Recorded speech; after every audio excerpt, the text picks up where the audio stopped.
palabra de Leuco, un día cargado de política, cargado de información polémica por donde usted la mire, y además con unos invitados que son protagonistas de todas las polémicas y todas las acciones cotidianas que están ocurriendo en el campo político, económico y social de la Argentina. Por supuesto está Graciela Ocaña, muy buenas noches, gracias por venir. Graciela, Fernando Iglesias, el diputado, y el diputado Alfredo Cornejo, presidente de la Unión Cívica Radical. Después están llegando de una reunión que tuvo la mesa directiva de Cambiemos, o parte de la mesa directiva de Cambiemos, con el gobierno nacional, con Santiago Cafiero, entre otros. Después le vamos a preguntar de ese tema y de tantos otros. ¿O usted no quiere saber qué opinan de la feroz crítica de Marcelo Tinelli y Mauricio Macri, por ejemplo? ¿O no quieren saber la opinión de ellos de lo que ha planteado Jaime Durán Barba en varios planos, sobre Cristina y sobre Macri, que ya fue? Eso simplemente algunos de los temitas que vamos a ir picando, pero por supuesto hay un eje estructural del programa que tiene que ver con esta posición que trato de plantearle con toda honradez intelectual donde estoy parado. Mire, los políticos en general dicen que la luna de miel dura 100 días, que es el tiempo promedio del dulce romance entre un nuevo gobierno y los ciudadanos. Es el periodo en donde hay que juzgarlos con más benevolencia y con menos carga crítica. Ya pasaron 50 días, ¿eh? Es decir, la mitad de esa luna que, según mi criterio, no es de miel, sino de hiel. El diccionario dice que hiel es un líquido producido por el hígado, que es de color amarillo, verdoso y sabor amargo. Para los que votaron a Cristina, ese sabor amargo todavía no es desilusión ni desencanto, porque ellos dicen, esto recién empieza. Eso es lo que dicen, pero para los que no votaron a los Fernández, más de 10,5 millones de argentinos, ese sabor amargo es la confirmación de que Alberto hasta ahora tomó los peores caminos y que Cristina es la que manda de verdad en los lugares claves del gobierno, de la justicia, de las cajas de dinero y de los organismos de venganza y propaganda. La verdad, mírese hacia adentro, mírese con los demás, con su familia, con sus amigos. ¿Hay euforia en la Argentina? ¿Hay esperanza? No, uno no lo encuentra casi en ningún rincón de la patria, ¿eh? Hay expectativas más o menos moderadas para ver cómo el gobierno resuelve temas medulares como la deuda, por supuesto, más el día de hoy, la inflación, la desocupación, la inseguridad galopante y la pobreza. Pero el balance no es para nada optimista, ¿eh? 50 días. No está claro ni el rumbo. ¿Qué hizo Alberto como presidente hasta ahora? ¿Qué hizo Alberto, además de que lo podemos ver en las imágenes? Primero, demostrar lentitud y falta de planificación. Segundo, privilegiar la destrucción y la derogación de lo que hizo el gobierno de Macri antes que su construcción o que la construcción de su propio proyecto. Tercero, anunciar medidas contradictorias para conformar a Cristina, y el resto va en zigzag y se cruza todo el tiempo de una vereda a la otra. Cuarto, respaldar al cristinismo en general y a la cámpora en particular para que se queden con la tajada más estratégica del poder y despidan empleados a diestra y siniestra solo porque ingresaron al Estado en los últimos 4 años de Cambiemos. Ahora, el quinto, el peor tic de todos, es apuntar otra vez al relato y a lo simbólico que muchas veces los hace caer en el ridículo por gastar energía en temas que no son urgentes ni apremiantes, como lo que hizo Kicillof, de impulsar el lenguaje inclusivo en los expedientes oficiales, en lugar de poner toda la potencia del Estado en atacar el hambre y la pobreza. Mire, no me quiero quedar solamente en la enunciación, quiero fundamentar con ejemplos concretos esto es lo que le estoy diciendo. Hace 90 días que Alberto Fernández se consagró presidente, 90 días. Hace 50 días que ejerce como presidente.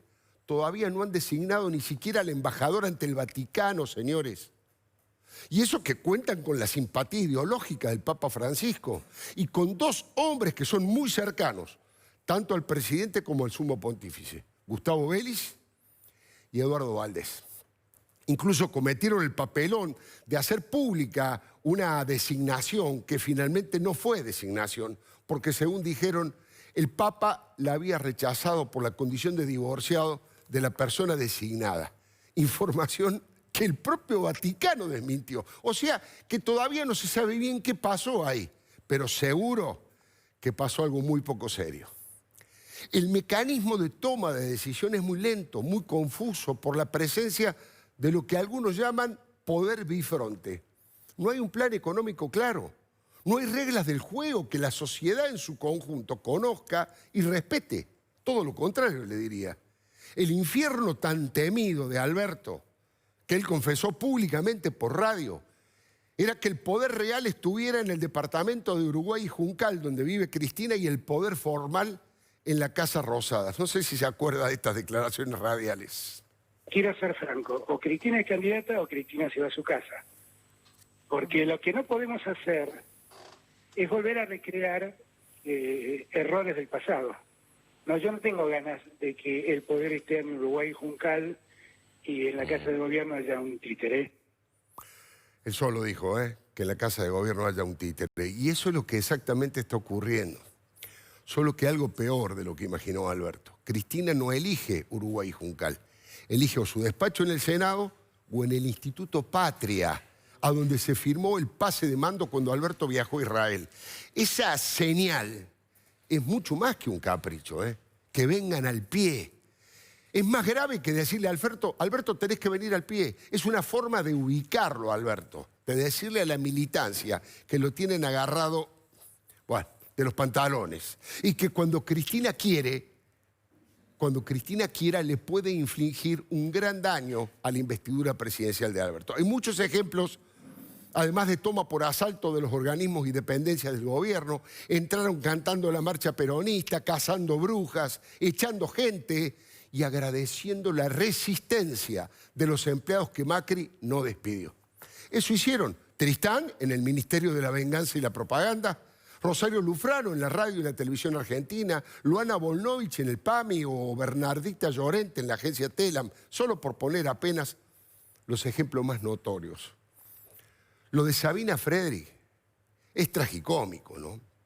La ministra de Inseguridad casi no dejó ladrillo en pie de lo que edificó Patricia Bullrich, que había conseguido buenos resultados en su lucha contra los narcos, las barras y las mafias de la política y el sindicalismo. Tremendo. A Fredrik no se le conoce hasta ahora ningún anuncio hacia adelante. Quiso lavarse las manos con el tema Hezbollah, con el tema Nisman. Dijo dos cosas que demostraron su ignorancia, que el grupo terrorista Hezbollah era un problema de la OTAN, del norte, no de nosotros, cuando Argentina fue el blanco de atentados criminales, y además quiso revisar la pericia de la Gendarmería sobre el asesinato de Nisman. De los dos anuncios tuvo que recular en chancletas. Apadrinada por Berbisky y Zaffaroni, toda su tarea fue derogar o dar marcha atrás. Ahora no se pueden utilizar las pistolas Taser, que tan buen resultado están dando en varios países del mundo y que, como dijo la ministra Bullrich, hubiera sido clave para evitar, por ejemplo, la muerte de Fernando a la salida del boliche de Villa Gesell, porque en esos lugares donde hay tumulto y pelea no se puede usar el arma reglamentaria porque es peligrosísimo, pero una pistola de esas características realmente sirve. Bueno, esas son típicas situaciones para usar pistolas Taser. ¿Cómo los paras esos pibes? Si acercan tres más a tratar de separar esa pelea y podés, en vez de tener un muerto, tener cuatro. El Taser en 2 segundos lo controlaste, lo bajaste, y el rugby, el fortachón violento, animal, que se convierte en un animal, lo dejaste sin recursos. Sin recursos. Yo le hablaba de la política zigzag. Por un lado, dicen que las cárceles están abarrotadas de presos y que están buscando un mecanismo para liberar más o menos la mitad de los presos. Y por el otro se oponen a que los delincuentes extranjeros sean expulsados lo más rápido posible de la Argentina. Mienten, mienten asegurando que es un tema discriminatorio hacia los nacidos en los países vecinos. Y la verdad es que estamos hablando del combate contra los delitos, no de política migratoria. Esa es la verdad. Mire, los miembros de la Policía de Seguridad Aeroportuaria no pueden utilizar sus armas cuando están de franco. ¿De qué se va a disfrazar la ministra cuando los delincuentes se tomen venganza y los vayan a buscar para matarlos como moscas? Ojalá esto no ocurra. Pero ojo, hay que tomar todas las precauciones del caso, o se creen que los de la Policía Aeroportuaria viven en barrios donde los delincuentes no conocen o no saben. Esto es lo que estoy planteando respecto del gobierno de Alberto. Abren la canilla fría y dicen que van a impulsar la legalización de la marihuana. Y enseguida, ante el susto de un crimen aberrante, abren la canilla caliente y prohíben el consumo de alcohol. ¿En qué quedamos? Los argentinos parecemos estar viviendo una odisea de los giles, que miramos sin comprender hacia dónde va el gobierno. Un gobierno que va perdiendo imagen positiva y va perdiendo ritmo porque, como escribió Jorge Sigal en el diario La Nación, parece una administración envejecida prematuramente. Dan ganas de decir, disculpen, es simplemente una ironía, una chicana, en política se puede, ¿eh? ¿Y si prueban con gobernar, muchachos? ¿Y si prueban con gobernar? ¿O no arreglen lo que funciona? El acuerdo entre el gobierno nacional, provincial, los gobiernos municipales, los sindicatos y los empresarios fue realmente histórico en Vaca Muerta. Más inversiones, más fuentes de trabajo, más crecimiento, mejores sueldos. Ahora otra vez todo está en duda. Hoy una gran empresa, en donde estaba antes Galucho, tomó la decisión de irse de Vaca Muerta. Era una de las grandes locomotoras del crecimiento hasta la campaña electoral. Y ahora Alberto dijo que la reserva de hidrocarburos está sobreestimada. No jueguen con fuego, muchachos, no jueguen con fuego. La mayor, si no, vamos a caer en la cuenta de que la mayor exportación de la Argentina van a ser la de los argentinos. Como pasan en Venezuela, vamos a exportar argentinos. La ley del conocimiento fue votada por unanimidad. ¿Sabe lo que es eso? Que durante el gobierno de Macri hayan votado una ley por unanimidad. Un amplio consenso en apoyar una industria que genera mucha mano de obra creativa, innovación tecnológica, dólares por un alto nivel de exportación y encima sin ensuciar ni contaminar. ¿Quién fue el genio entonces que propuso que esa ley se congelara, que no se reglamentara por ahora? ¿Quién fue ese genio? La verdad que la señal hacia los inversores es letal. Los cambios de regla, de juego en el medio del partido son tremendos y no se avivan, muchachos, de que este tipo de empresas tecnológicas, con un clic en la computadora, se van a otro país. Se van a otro país. De hecho, la mayoría tienen oficinas ya en varios países del mundo. Ahora, en el plano económico, prometieron dos cosas que hasta ahora son de imposible cumplimiento. Que iban a encender las máquinas de la productividad y el consumo y que iban a poner plata en el bolsillo de los argentinos, en el bolsillo de la gente. ¿Y qué hicieron por ahora? Aplicaron un impuestazo que se ensaña con las clases medias urbanas y rurales, congelaron los ingresos de los jubilados, eso sí, los que superen los 19.000 pesos, como si el que gana 20.000 pesos los jubilados fuera un rico, y dieron una suma fija muy pobre para las escalas más bajas de la pirámide social. Van para atrás con el decreto de Macri que prohibía la designación de parientes para evitar el nepotismo. La verdad que en lo institucional y en la lucha por la transparencia y en contra de la corrupción, Cristina dejó claro que solo quiere ella que sus expedientes y los jueces que los llevan adelante se esfumen en el aire. Los expedientes y los jueces, que se esfumen en el aire. Eso es lo que quiere Cristina. Ella quiere quedar como honrada y honesta, como si fuera la Madre Teresa de Calcuta. Bueno, eso es un milagro, pero en la búsqueda del milagro va moviendo sus fichas. Presidente de la Oficina Anticorrupción, el autopercibido marxista, bueno, ya saben ustedes quién, ¿no es cierto? Ricardo Nissen, apoderado de sus hijos, de Cristina, a cargo de la Inspección General de Justicia. Cristina Camaño para manejar a los espías y a los carpetazos. Axel Kicillof designó, ya nos olvidamos, designó a 2 funcionarios procesados y por primera vez por escrito se excusó en lo que ellos llaman guerra judicial. Ahí lo estamos viendo. Como si los estuvieran persiguiendo y de bronca, como una resistencia a esa persecución, los designa como funcionarios a estos 2 personajes procesados en la provincia de Buenos Aires, Mercedes Malcó del Pon y Daniel Raposo, se lo digo, aunque usted no lo crea, en la AFIP. Evo Morales hace lo que quiere y convierte el país en un local de su partido político. Ahí lo podemos ver. Hizo un fraude fenomenal en Bolivia, pero no se priva de jugar al fútbol con Pablo Moyano.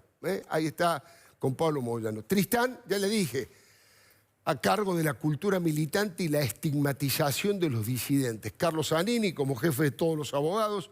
Juan Martín Mena vigilando de cerca, respirando la nuca de la ministra de Justicia Marcela Lozardo. El hermano de Guado de Pedro en el Consejo de la Magistratura.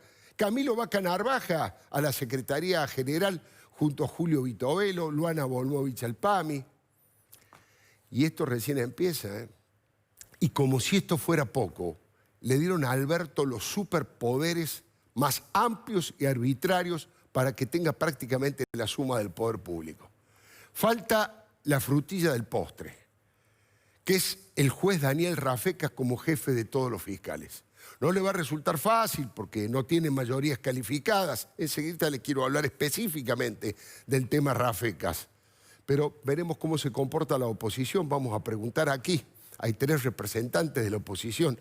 Ese es otro capítulo de Rafecas. Va a haber más informaciones para este boletín. Quiero decir que el balance de estos primeros 50 días de gobierno es una media luna de hiel, amarga y preocupante. Mire, don Bosco, el fundador de los salesianos, decía que de la victoria de los malos, la victoria de los malos es producto de la cobardía de los buenos. Y creo que tenía razón.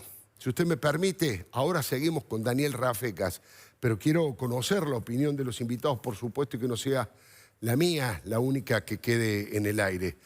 Bueno, diputado Cornejo, de todo este tema planteado, ¿usted a qué lo ha hecho algunos reportajes este fin de semana? Y en algunos aspectos usted puso el eje en este ensañamiento con la clase media. ¿Ese es uno de los temas más preocupantes o cree que hay otras cosas que son peores? Bueno, yo creo que el gobierno nacional ha tenido una iniciativa política que es la ley de emergencia, que en realidad, definiéndola correctamente, son 11 delegaciones de facultades del Congreso al Ejecutivo. 11 delegaciones. Y que está sentada en una emergencia que se ha generado en los 4 años del gobierno de Mauricio Macri. Y eso no es cierto.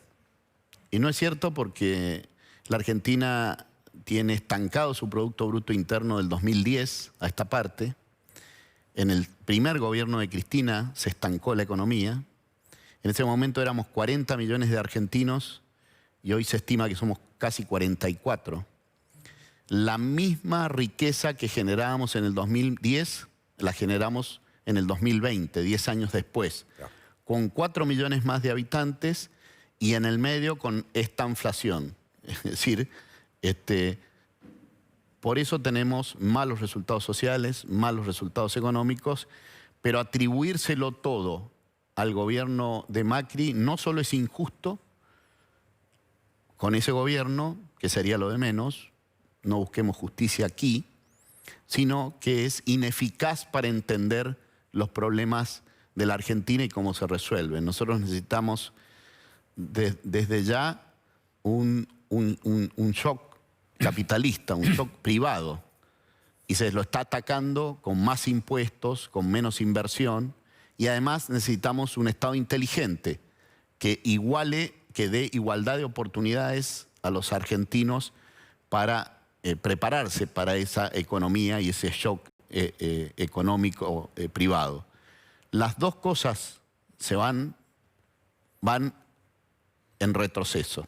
Un Estado inteligente no se hace con ministros o ministra como Friedrich. La ministra de Seguridad lo que está haciendo es que volvamos a 5 o 6 años atrás, donde estaba organizado el crimen, pero estaba más desorganizado el Estado para atacar ese crimen organizado.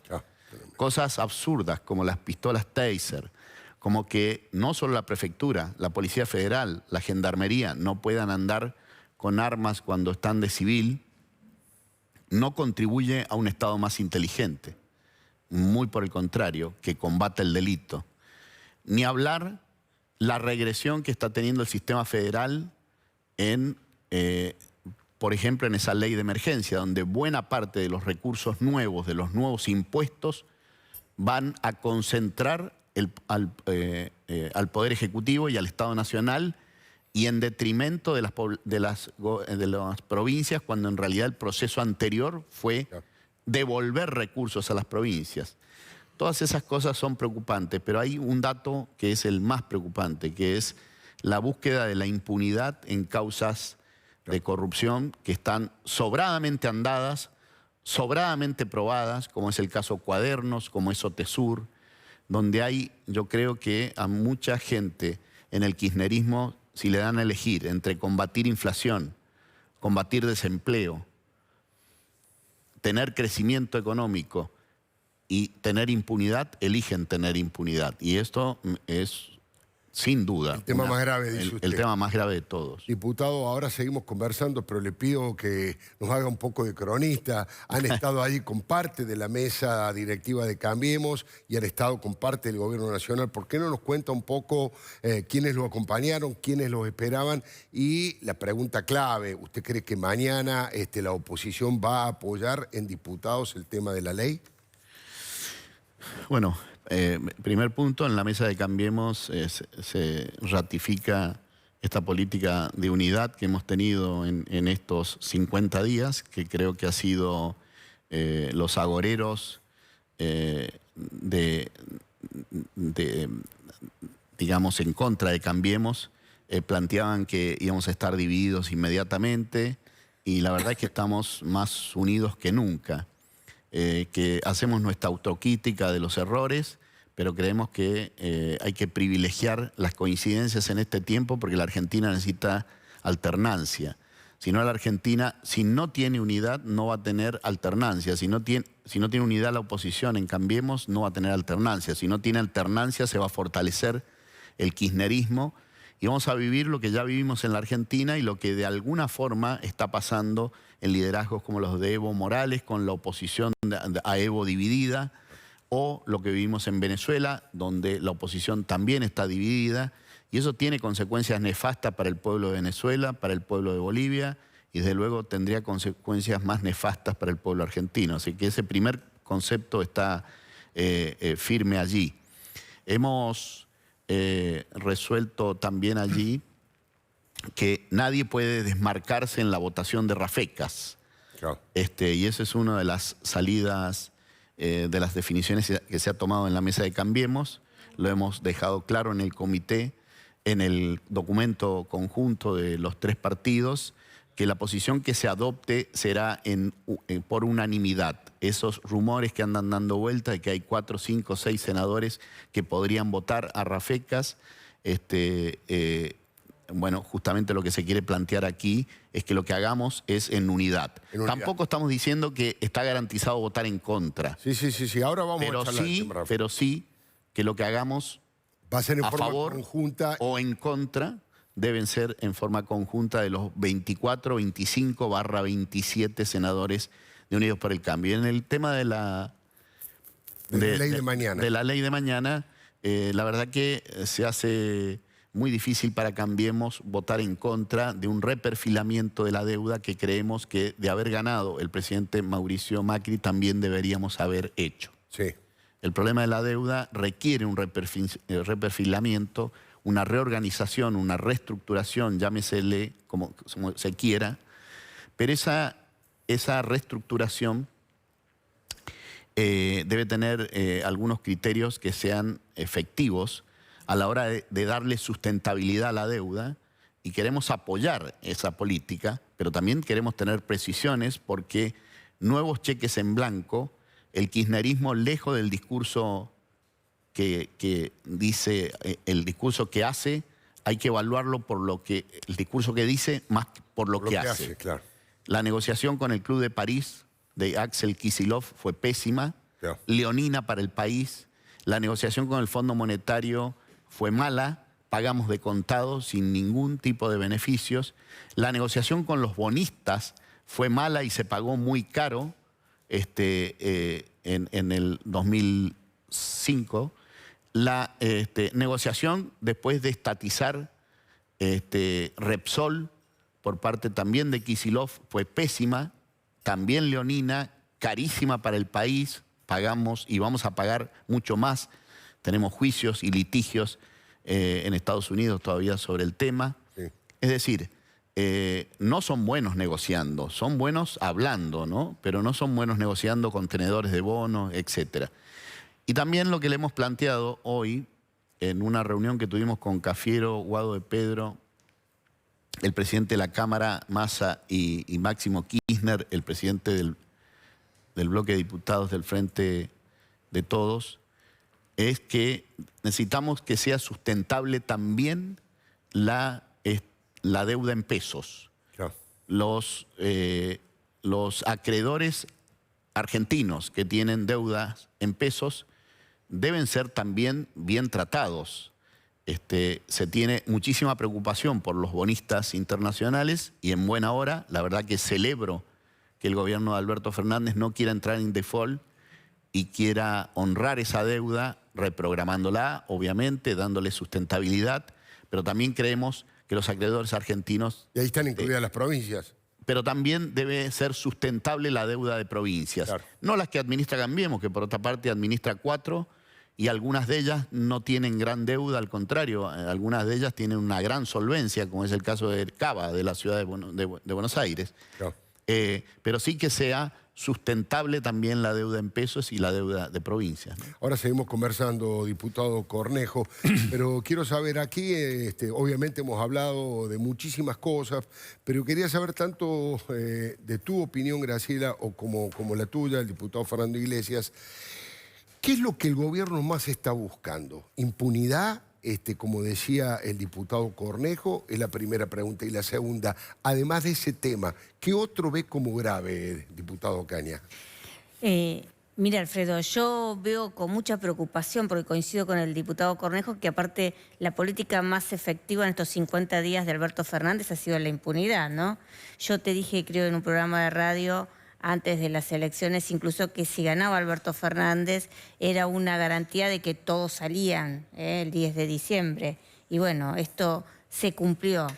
Y creo que los nombramientos que se están haciendo, el paseo hoy de la vicepresidenta Cristina Fernández con uno de los procesados en la causa Cuadernos, por ser parte de la organización ilícita junto a ella, no lo habíamos visto, digamos, porque la verdad es que no fue nunca a visitar, ni se mostró ni con Devido, ni con ninguno de sus funcionarios, sí, pero sí con este empresario, Cristóbal López, en lo que él apareció. Entonces creo que claramente con esto, con el nombramiento de la UIF... Ahí estamos viendo, discúlpame, porque esto no se ha visto demasiado en televisión. Esta es Cristina Fernández de Kirchner, como bien dice Graciela Ocaña. Jamás se mostró, ni habló, ni emitió un sonido gutural, ni un tuit a favor de los presos por corrupción, que en general todos dicen que robaron para la corona. Pero ahí la estamos viendo a Cristina, con Gerardo Ferreira, el dueño de Electroingeniería, que está procesado en la causa de los Cuadernos, que era una pyme cordobesa que se enriqueció a la velocidad de la luz y está ahí con los socios chinos, con Alicia Kirchner, y están también Oscar Parrilli, el diputado justicialista por Córdoba, Carlos Caserio, recorriendo la represa que ellos denominan Néstor Kirchner. Discúlpame. Sí, y digamos, llama la atención, ¿no? Y lo más, yo te diría que lo más eficiente de todos estos 50 días ha sido la impunidad que han conseguido hasta ahora con nombramientos en organismos que son centrales para el control y para algunas causas judiciales. Yo la verdad que eso lo veo con mucha preocupación.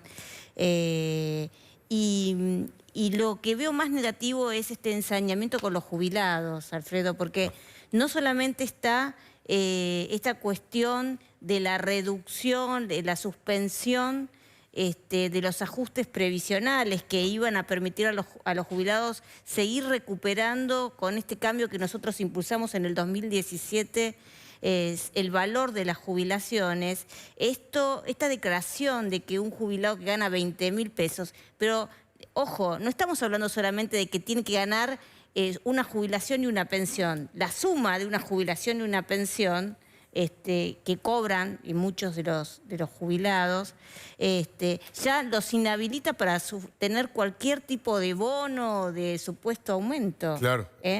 Pero ahora también se ensañan en esta renegociación. Hoy lo preguntábamos en la Comisión de Presupuestos y no tuvimos lamentablemente respuesta, es que en este paquete de reperfilamiento, de renegociación de la deuda, también hay muchos títulos que tiene el ANSES en su fondo de garantía prestacional. Entonces, una quita va a implicar también un nuevo perjuicio para los jubilados, actuales y futuros. Entonces, me preocupa este ensañamiento que el gobierno de los Fernández tiene con los jubilados. Ahora seguimos hablando, agrego un datito más de lo que veíamos recién, porque esto va a estar recién mañana en los diarios, está apenas creciendo en los portales, lo que veíamos de Cristina con Gerardo Ferreira de Electroingeniería allí.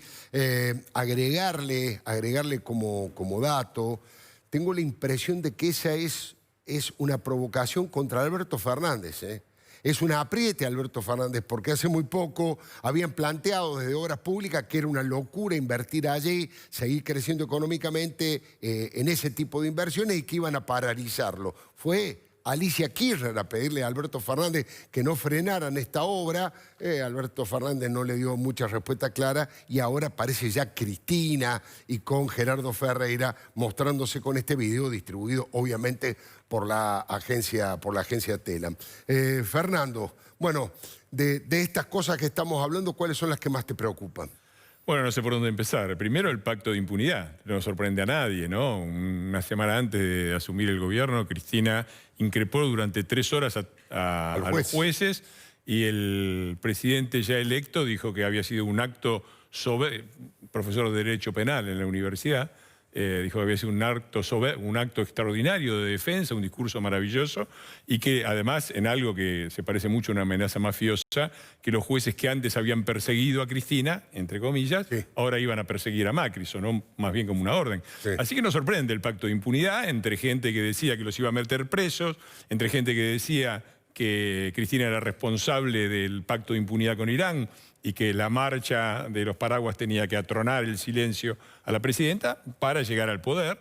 Y es muy interesante el video que vos pasaste de Alberto diciendo que él no iba a aceptar la repetición de viejos errores y que no quería un títere en la Casa Rosada, es de una semana antes de la aceptación del ofrecimiento y aceptación inmediata de la candidatura a exactamente ese rol.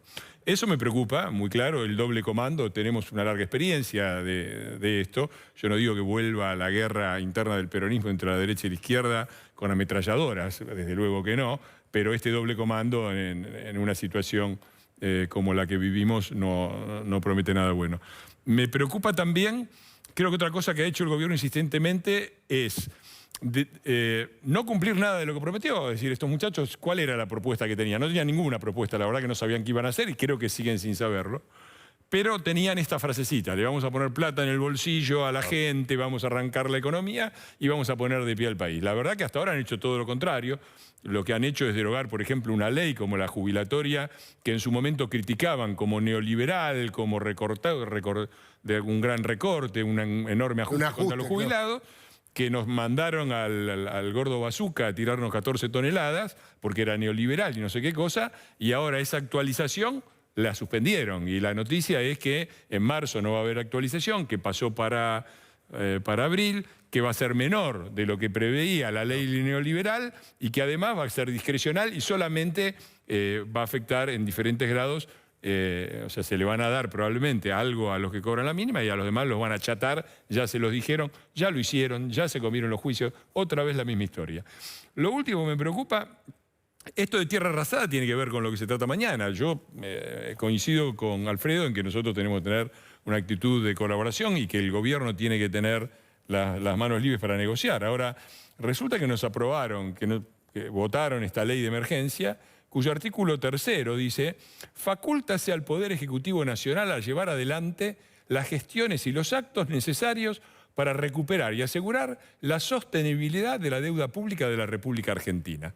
Esto ya está aprobado. No. Entonces, ¿cuál es el objetivo de lo de mañana? Lo de mañana es el objetivo de instalar de nuevo esta idea de la tierra arrasada. Porque a la gente que le dijeron, a los jubilados que le dijeron que le iban a dar 20% de aumento inmediatamente con la plata, con los intereses de la LELIC, y a todos los que le dijeron que iban a comer asado todos los fines de semana y cada vez el precio de la carne se va más arriba, le tiene que dar una explicación. ¿Cuál es la explicación? Lo de la tierra arrasada. La verdad que la tierra arrasada era cuando gobernaban ellos, cuando dejaron 7% de déficit fiscal. Tienen un país que está en equilibrio fiscal, tienen un país que lleva 4 años de crecimiento de las exportaciones, tienen un país que dejó atrás el déficit energético, tienen un país que dejó atrás un atraso cambiario como el de la convertibilidad y un atraso tarifario como el del Rodrigazo.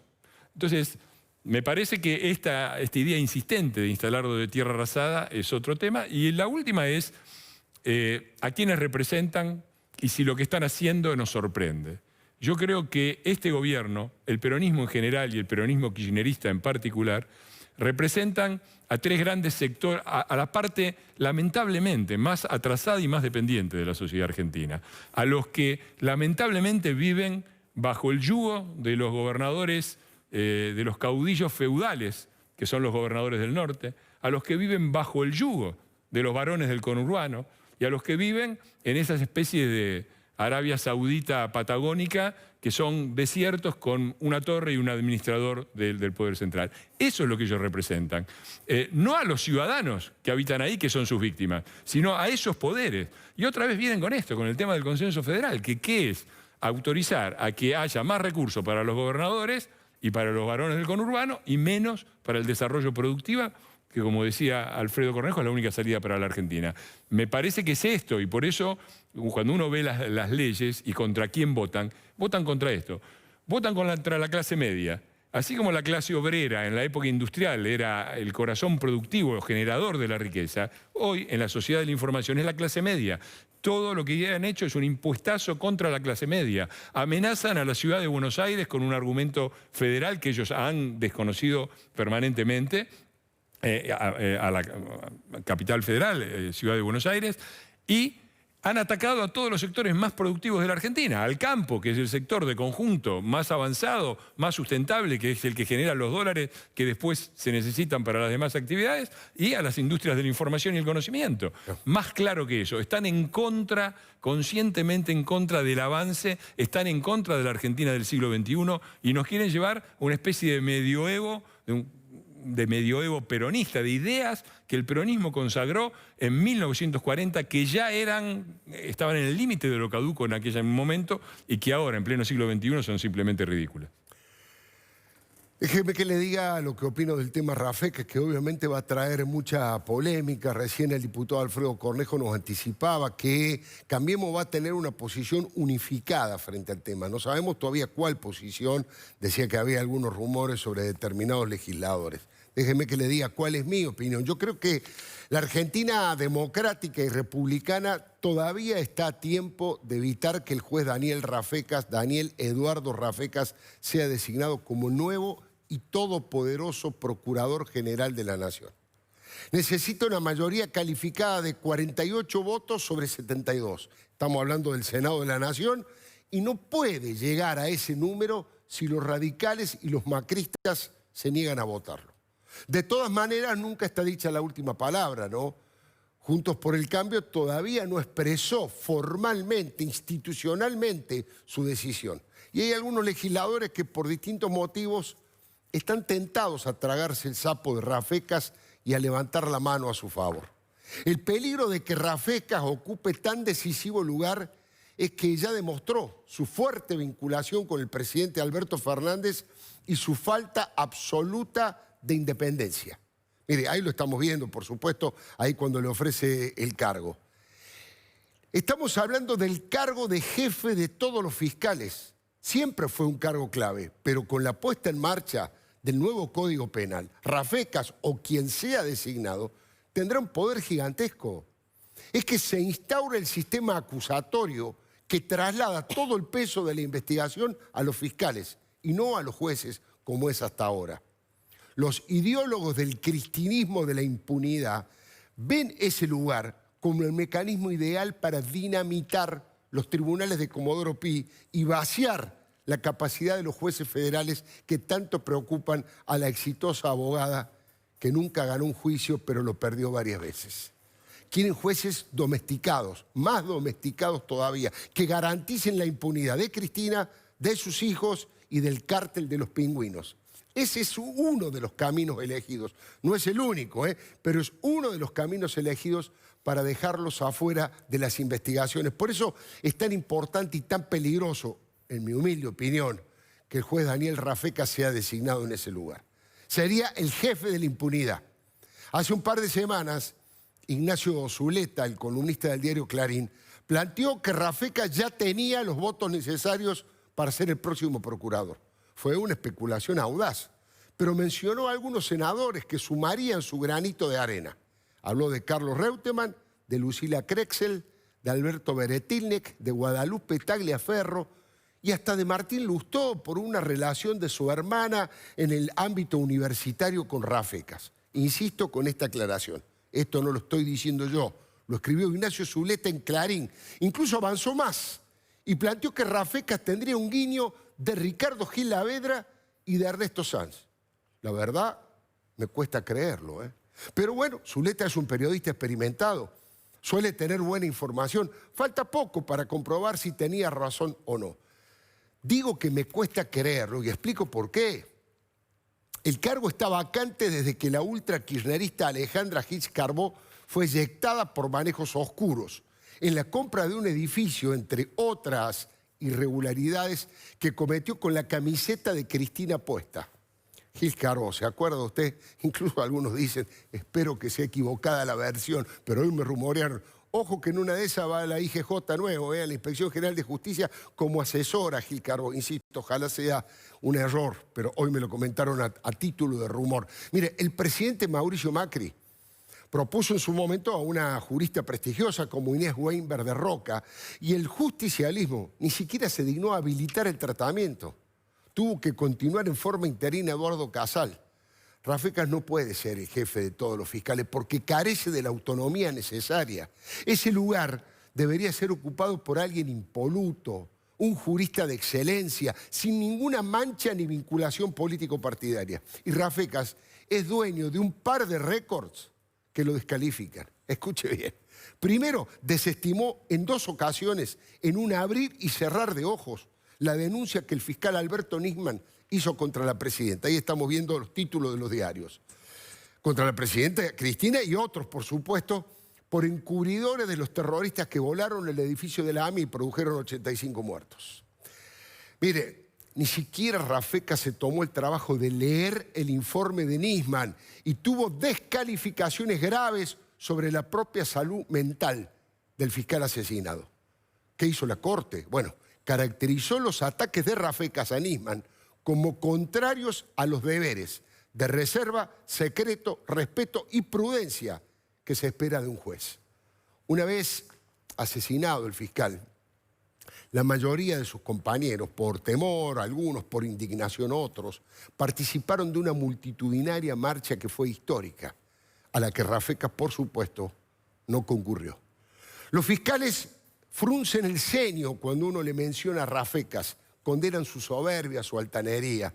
Pero bueno, eso sería un tema menor si usted quiere. Siempre anda elegante, de punta en blanco. Y unos días atrás, Rafecas entró en la historia porque su candidatura fue rechazada por 2 de las personas más antagónicas que hay en la Argentina.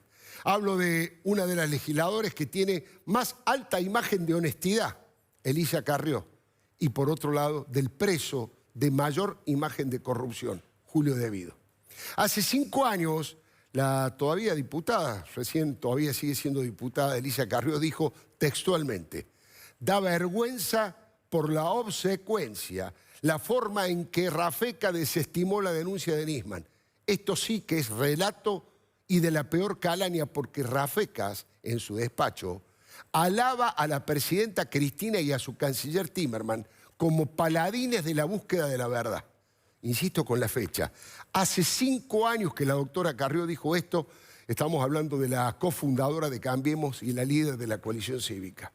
El Consejo de la Magistratura sancionó a Rafecas, pero con una multa insignificante, equivalente a la mitad de su sueldo por única vez. Eso es un castigo menor. Pero ese castigo disciplinario, y esto es lo importante, fue ratificado por la Corte Suprema de Justicia de la Nación ante una apelación que había hecho Rafecas. Mire, no sorprende que la doctora Carrió o el diputado Waldo Wolf sean los principales cuestionadores de Rafecas. El legislador Waldo Wolf denunció que el juez lo intimidó y lo amenazó en su momento. Pero el colmo, y aquí está el récord de Rafecas, el colmo de su oposición a su designación vino del lado del arquitecto Julio Devido, hoy detenido con tobillera electrónica en su lujosa mansión de Puerto Panal, donde también tienen propiedades casualmente, por supuesto, Máximo Kirchner y el Bochi Sanfelice. Devido, en una carta de 4 carillas que le dirigió a la ministra de Justicia, Marcela Lozardo, aseguró que la probable designación de Rafecas no contribuye al mejoramiento de la justicia por haber inventado causa. Escuche usted, mano, escrito por Devido. Haber inventado causas en forma oportunista para ser funcional a la persecución más vil de la derecha argentina y la Embajada de los Estados Unidos al facilitar el lawfare. Hay que leer esa carta de Devido, ¿eh?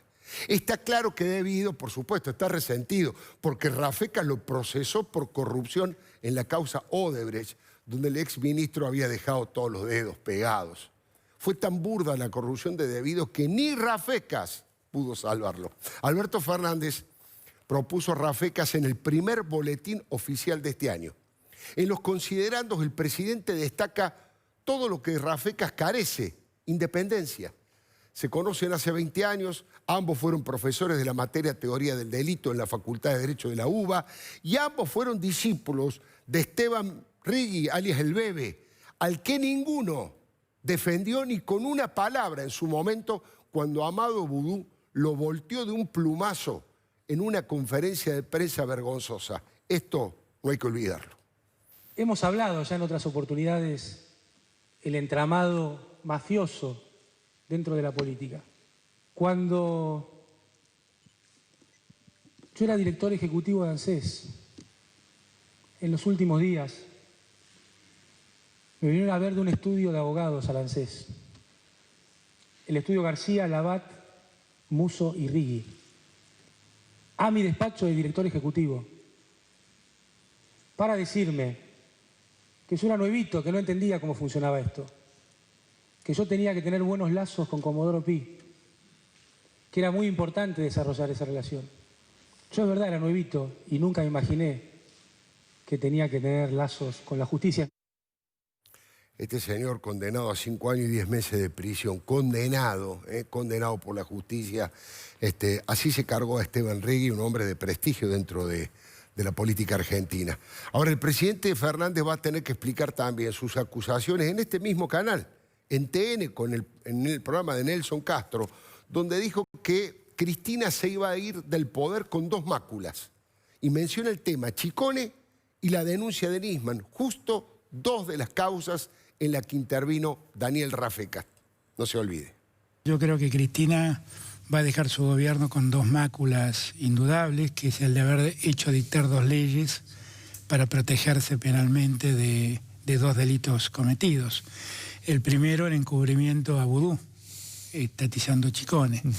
Y el segundo, el encubrimiento al haber hecho aprobar por ley el tratado con Irán. Clarito, las 2 causas. Ahora, esto yo creo que es lo más grave que hizo Rafecas, pero no es lo único que hizo.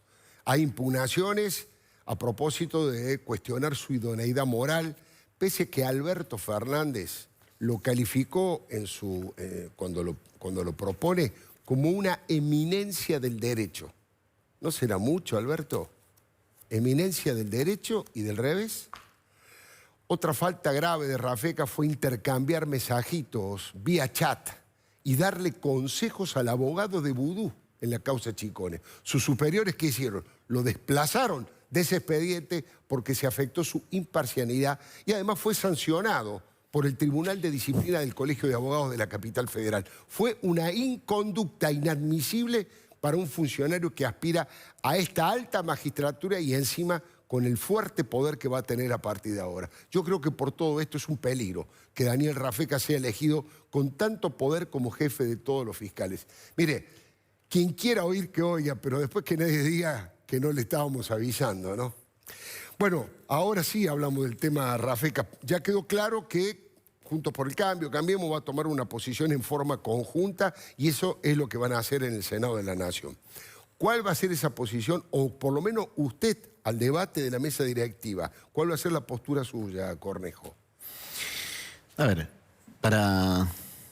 no puedo hablar por los senadores, puedo hablar por mí, y ni siquiera puedo hablar como presidente del radicalismo, pero sí debo decir que para el radicalismo es bastante fuerte todo su accionar en muchos aspectos. Incluso usted mencionó algunos de los temas por los que fue sancionado, pero hay uno que se olvidó, que es la causa de la Rúa, que fue sancionada. También fue. Exacto, fue sancionado. A ver, el punto de tener una definición, con lo cual, digo yo, en el radicalismo hay más tendencia a votar en contra. No he escuchado a nadie, votar a favor.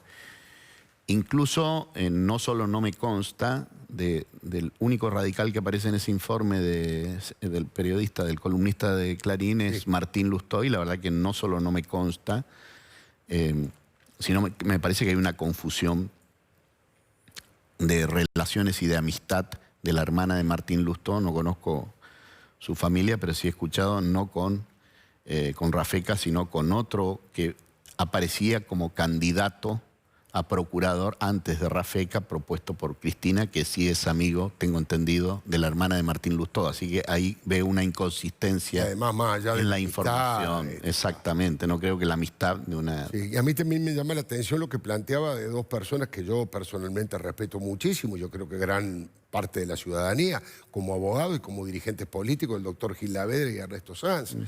Por eso a mí me... Mucho menos me consta esa opinión. Ahora... todos estos temas institucionales creo que hay que ponerlos en contexto.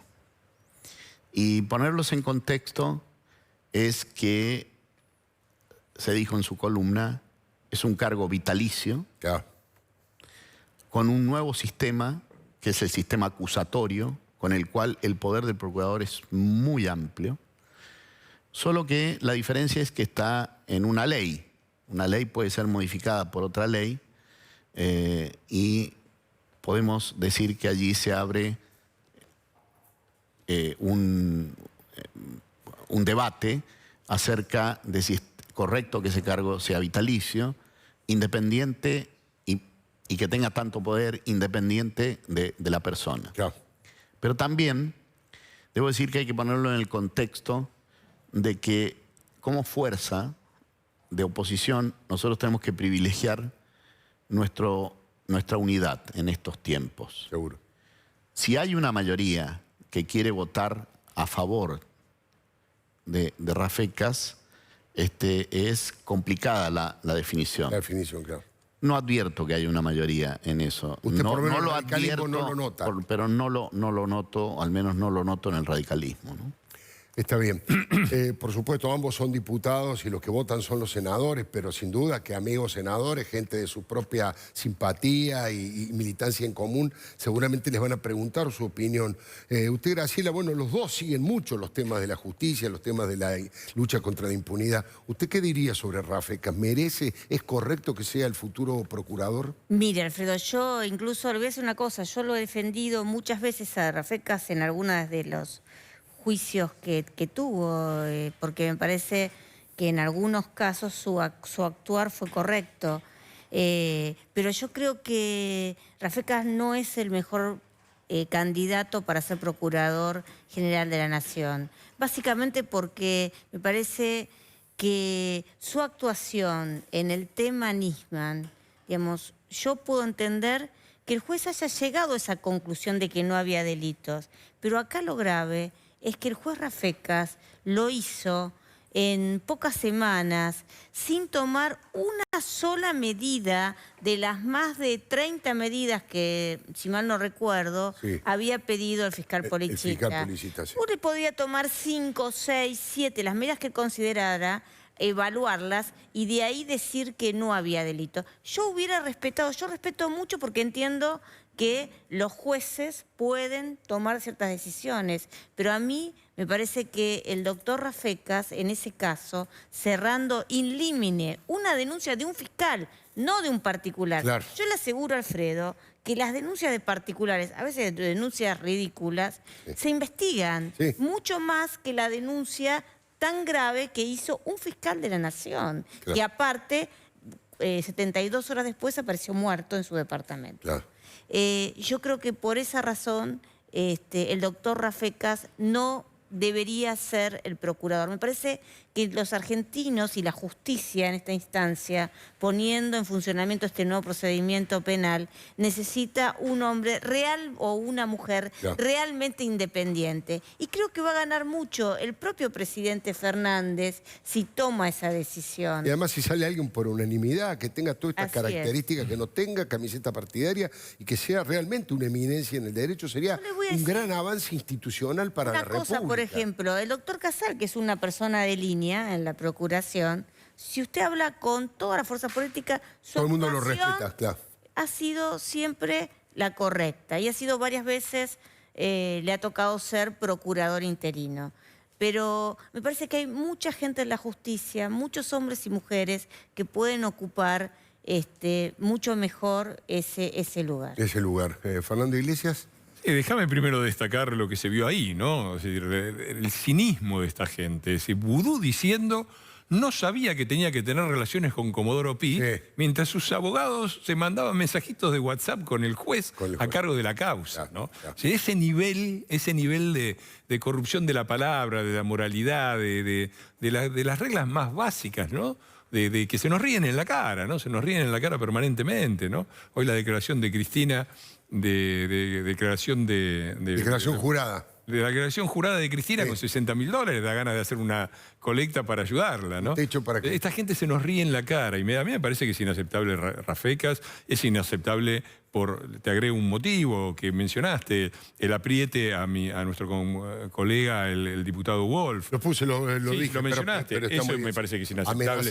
Es inaceptable el diálogo entre el juez y la sanción que recibió por el diálogo con encargados de la defensa de un juicio propio, y es inaceptable claramente lo de Nisman. Me parece que mi sensación,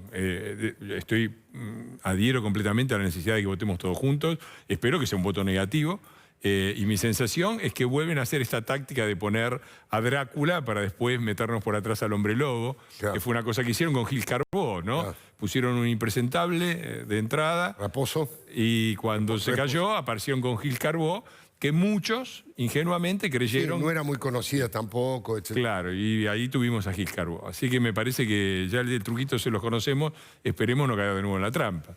Tengo un tema caliente para todos. Ya el diputado Cornejo se despidió, pero me gustaría escucharlo y que lo argumente. Usted ha dicho que Jaime Durán Barba es un provocador. Básicamente, le cuento a la gente que no siguen tan detalladamente los temas, dijo Durán Barba que Cristina era el cuadro más importante, maravilloso de la historia argentina, el cuadro político Cristina, y además dijo que Mauricio Macri ya fue.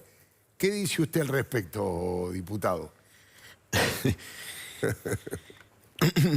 La verdad que a mí me molesta un poco y vulgarmente me calienta tener opiniones sobre alguien que es un asesor en publicidad y que es más fuerte que el producto, ¿no? Que él es el producto, ¿no? Debería asesorar y él es la noticia, es provocador, escribe, le atribuyen, da opiniones de lo que debía hacer el gobierno de Cambiemos, pero da opiniones públicas, influye sobre el líder de Cambiemos, que en ese momento era el presidente Macri. Y hoy día, a solo 50 días del nuevo gobierno, dice que Macri ya fue y dice que Cristina es lo más brillante de la historia argentina. la verdad, sus contribuciones no han sido muy útiles a Cambiemos, a la Argentina como consultor, pero me niego a que sigamos hablando de él, ¿no? Me niego a que sigamos hablando de él. Yo creo que nosotros tenemos que dar vuelta de página, que la Argentina necesita un buen gobierno y necesita una buena oposición. Y los consultores, bueno, son instrumentos de asesoramiento que no vamos a desconocer, pero no pueden ser los que pongan la política ni del oficialismo ni de la oposición. Usted recién dijo, y me da pie para esta pregunta, en ese momento era el líder, asesoraba al líder, al presidente Macri. En este momento, ¿quién es el líder de Cambiemos? ¿Mauricio Macri sigue teniendo una posición privilegiada o usted cree en esta construcción colectiva en donde Macri tenga un rol importante, por supuesto? Yo creo que categóricamente no hay un único líder de la oposición. Es un proceso que en la Argentina, desde la muerte de Alfonsín y un poco antes de la muerte de Alfonsín, va a ser difícil que la oposición tenga un único líder, ¿no? Y me parece que hay una construcción colegiada que está por ahora funcionando, pero que hay que darle tiempo. Esa conducción colegiada no es fácil, armonizar posiciones y demás, pero creo que necesitamos hacerlo con muchísima tolerancia y demás. Pero también no hay que descartar a nadie. Cuando digo a nadie, precisamente el aporte del expresidente Macri tampoco tiene que ser descartado por la coalición de oposición, ¿no? En todos sus aspectos. Sí creo que es prudente que él no tenga opiniones públicas en este tiempo, porque la verdad que el relato del nuevo gobierno quiere hacernos olvidar que estuvieron gobernando 12 años y que parece que todos los problemas de la Argentina nacieron en estos últimos 4 años. Y vuelvo al punto, la Argentina no crece del 2010 como un dato concreto de la economía, que tenemos el mismo Producto Bruto que en el 2010 con casi 4 millones más de habitantes. Entonces, que no vengan a hacernos el cuento, como por ejemplo mañana, que todo el reperfilamiento de deuda es de la deuda que tomó Macri. Todo el reperfilamiento de deuda que se está haciendo son por lo menos 3 canjes de deuda. Claro. Y no uno solo, ¿no?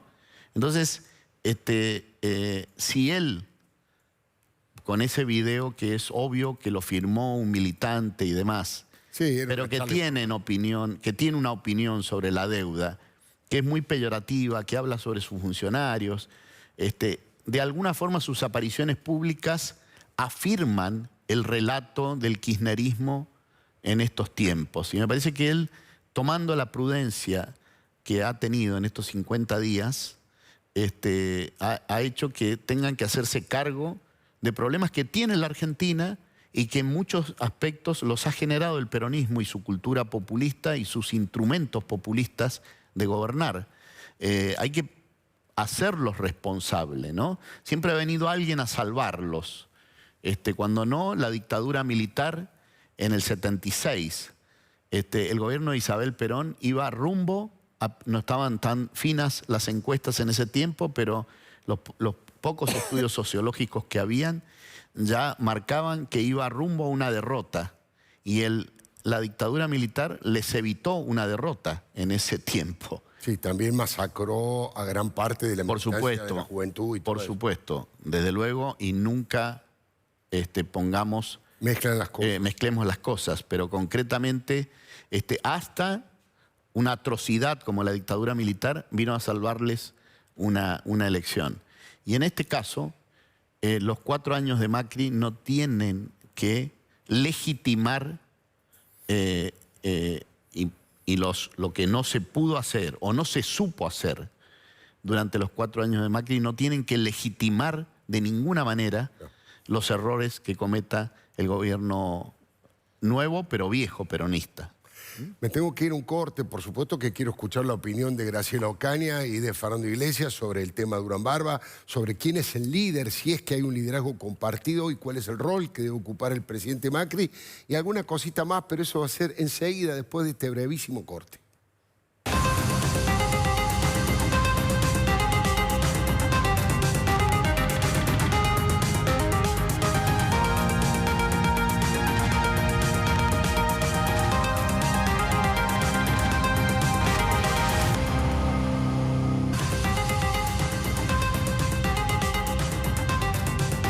Bueno, por supuesto había quedado pendiente las respuestas de los diputados, la diputada Graciela Ocaña y Fernando Iglesias. Primero, el tema Durán Barba. ¿Por qué cree que hace Durán Barba esto? ¿Ayuda, no ayuda? ¿Aporta, no aporta? Lo mismo le pregunto a Fernando. Y segundo, el rol de Macri y quién es el líder del espacio opositor. Mira, a mí me parece que no hay que confundir el rol que tiene un técnico, que es muy importante, que puede ser interesante, con la política. Y me parece que en mucho tiempo hubo un error en Cambiemos, donde quizás los técnicos tuvieron más preponderancia en la política. El presidente lo vio, le fue mucho mejor cuando hizo lo que la política pedía en esa remontada que Cambiemos inició a partir de las PASO hasta la elección general. Y creo que eso queda demostrado, que la política es mucho más. Y yo, la verdad que respeto enormemente al diputado Cornejo y creo como él que tenemos que trabajar en la política y que Juntos por el Cambio tiene que hacer una fuerte apuesta a esto, y creo que esta coalición que tuvo un correlato electoral muy exitoso en el 2015, en el 2017, y quedó muy fortalecido en la elección del 2019, aún en la derrota.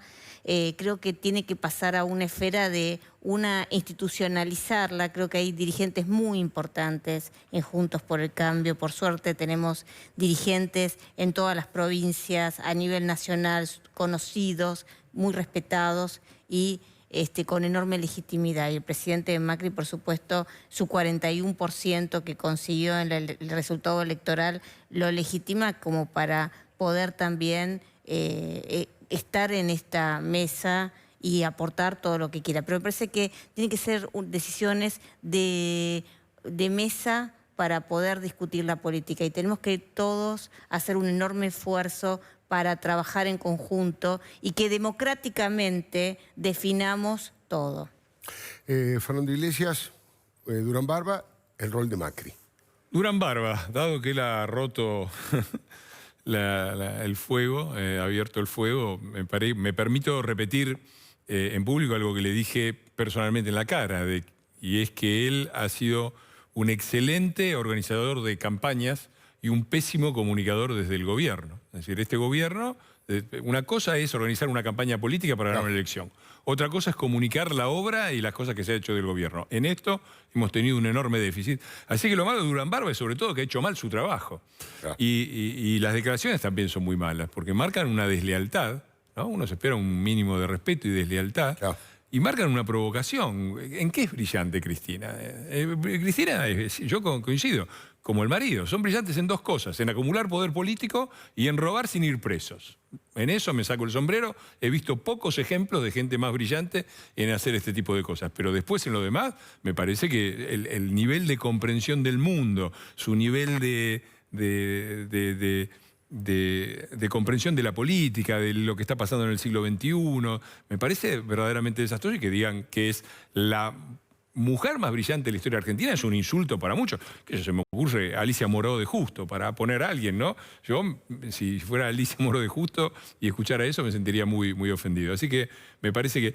Lo segundo, con respecto al liderazgo, me parece que coincido en la necesidad de la unidad de la oposición. La unidad de la oposición tiene dos elementos: la unidad y la oposición. Claro. ¿No? Claro. Y me parece que en ese sentido, o sea, claramente yo hago una referencia directa a Mauricio Macri. Siento que es el líder del PRO, es el líder del espacio en el que yo estoy, pero por supuesto que, como bien dice Alfredo, es una cosa que tendrán que ratificar los electores, eligiendo primero entre las diferentes ofertas que puede haber en Juntos por el Cambio y después en una elección. Esto también es una falta de respeto de Durán Barba, ¿no? Diciendo ya fue. ¿Quién decide esto? Durán Barba. Realmente me parece una falta de respeto total, y me parece que es cierto, perdimos las elecciones, el presidente Macri perdió la reelección, pero también es cierto que sacó el 41% y una demostración en el último mes de un apoyo popular verdaderamente fuerte. Y lo último, si me das un segundo, sí, ¿cómo no? Quiero retomar lo que dice Alfredo, que también me parece muy atinado. El país, nosotros podemos hacernos cargo Yo creo que el gobierno de Cambiemos fue un gobierno brillante en justicia, en lucha contra el narco, en relaciones internacionales, en infraestructura, en energía, con un fuerte problema en el tema económico. Pero aún así, aún en ese tema, nosotros nos hacemos cargo de ese fracaso. Pero también hay que decir esto, que nosotros nos hacemos cargo de no haber solucionado los problemas que heredamos, porque los recibimos todos. Y voy a un punto bien concreto que sé que se va a tratar mañana y que es con el que insisten por el tema de la tierra arrasada, que es la deuda. Cristina, entre el 2010 y el 2015, es decir, el último periodo de Cristina, la deuda subió más de 60.000 millones de dólares. Tengo acá la estadística, la estaba viendo, 60.000 millones de dólares según la estadística del Banco Central, mientras las reservas bajaron alrededor de 30.000 millones de dólares, es decir, un agujero de 90.000 millones de dólares. Nos acusan de una deuda inviable por un aumento de deuda que es de 71.000 millones. 71.000 millones de dólares.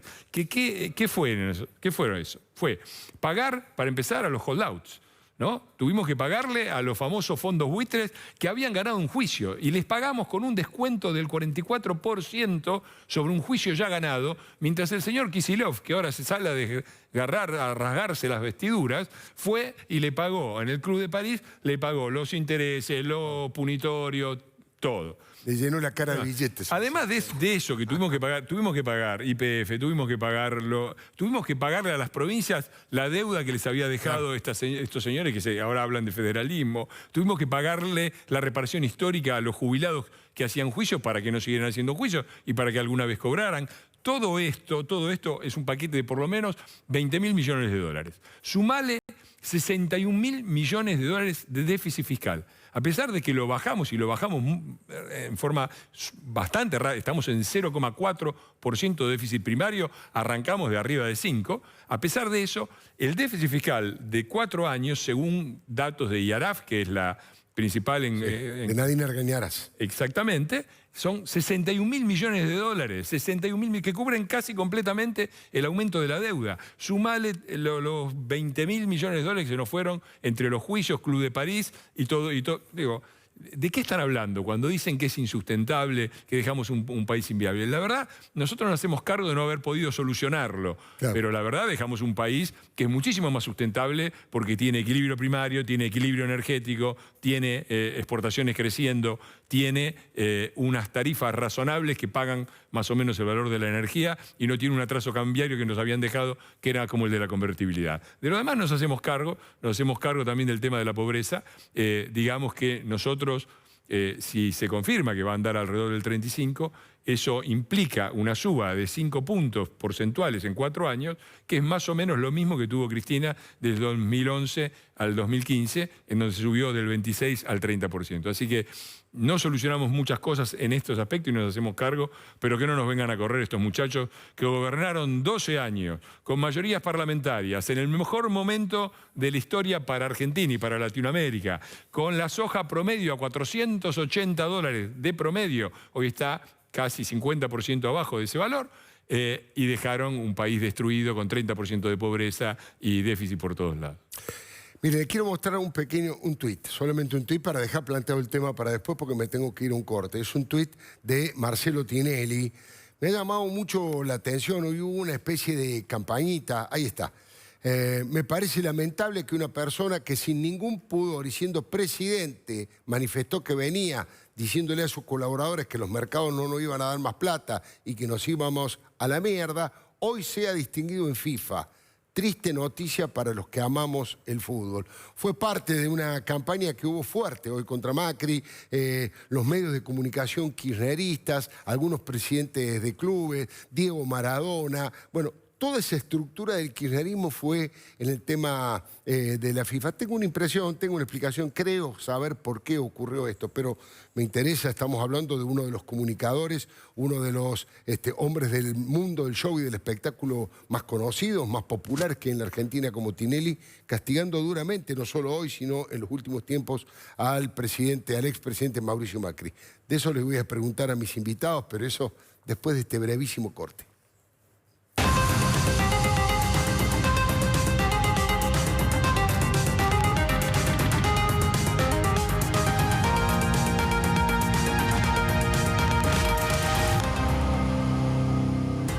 Bueno, por supuesto quedó picando la pregunta sobre Marcelo Tinelli y esta crítica tan dura que viene reiterando contra el expresidente Macri, y en este caso en el día de la fecha, incluso este cargo por el que ha sido votado por la gente de la FIFA para un cargo ad honor en una fundación de la FIFA. Sin embargo, la reacción fue muy masiva de parte de todos los medios kirchneristas. ¿Qué está pasando allí? ¿Lo perjudica la figura de Macri que un hombre tan popular como Tinelli lo critique, lo castigue? ¿No le parece importante? ¿Cuál es su opinión, diputado? No me parece tan irrelevante, lo que sí lo veo contradictorio ese tuit, porque no tiene nada que ver su paso por la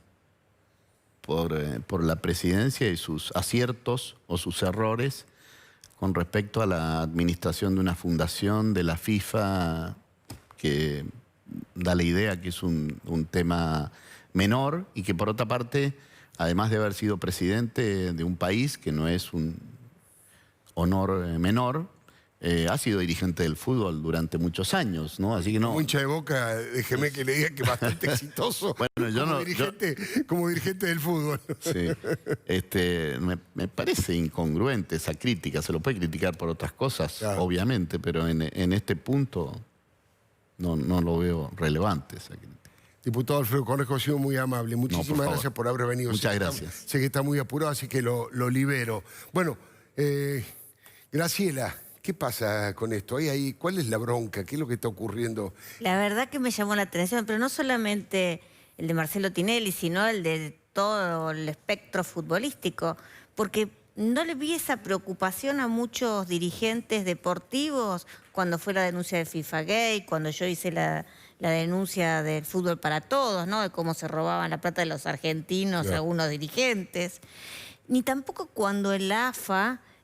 yo, por ejemplo, impugné la candidatura tanto de Angelici como del Chiquitapia, yeah, porque ambos tenían causas penales y es un limitante según las nuevas normas de la FIFA. La verdad es que me llamó la atención que molestara tanto, más allá de que, por supuesto, es una fundación internacional y ojalá que el presidente Macri pueda hacer algo para que el fútbol pueda servir desde lo social, a combatir la violencia, a combatir la corrupción, la discriminación y muchas cuestiones, porque el fútbol es una pasión popular y bueno, y que un argentino llegue ahí también siempre es importante y siempre lo valoraron los dirigentes del fútbol argentino, la representación que tenían en el AFA, por ejemplo la de Julio Grondona, ¿no? El sospechoso número 2 para el FIFA Gate. Para el FIFA Gate. Fernando Iglesias.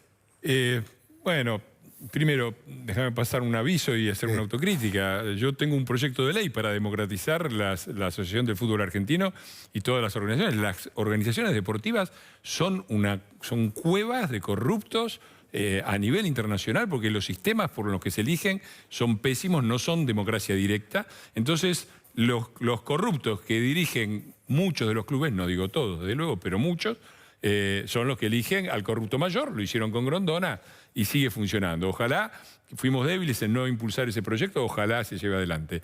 Ahora, de Tinelli, ¿qué se puede decir de Tinelli? Me parece que representa todo lo malo, lo peor que hay en la cultura argentina, ¿no? El machismo, está esa filmación horrible con todos sus cómicos desnudos, yendo sobre una mujer, está la grabación del escupitajo a un colega de él, el corte de las tangas. Me parece que toda esta cosa absolutamente decadente, que absolutamente prepotente, canchera, sobradora de la cultura argentina, está muy bien representada por Tinelli. No lo digo ahora, escribí un artículo hace mucho en La Nación que se llama Tinelli, la cara oculta de la batalla cultural. Mientras nos vendían esta supuesta sofisticación del barroquismo de Horacio González y Carta Abierta, por atrás lo que metían era a Tinelli y ese tipo de cultura, que es degradar al pueblo, decir que es una cultura popular. Es degradar al pueblo. Así que me parece muy bien, me alegro mucho que Tinelli esté en contra nuestro, me alegro, y todos los que salieron a criticar, es decir, nos salieron a criticar a Mauricio Macri por este cargo, Tinelli, Jorge Rial, Moyano, digo, todo lo peorcito todo lo peorcito de la cultura argentina a criticar. Me alegro mucho y me alegro mucho que estén en la otra vereda todos ellos, y Tinelli, que no nos olvidemos, era el socio de Cristóbal López. Les agradezco mucho, no tengo más tiempo, ya venimos, en instantes, le doy mi palabra.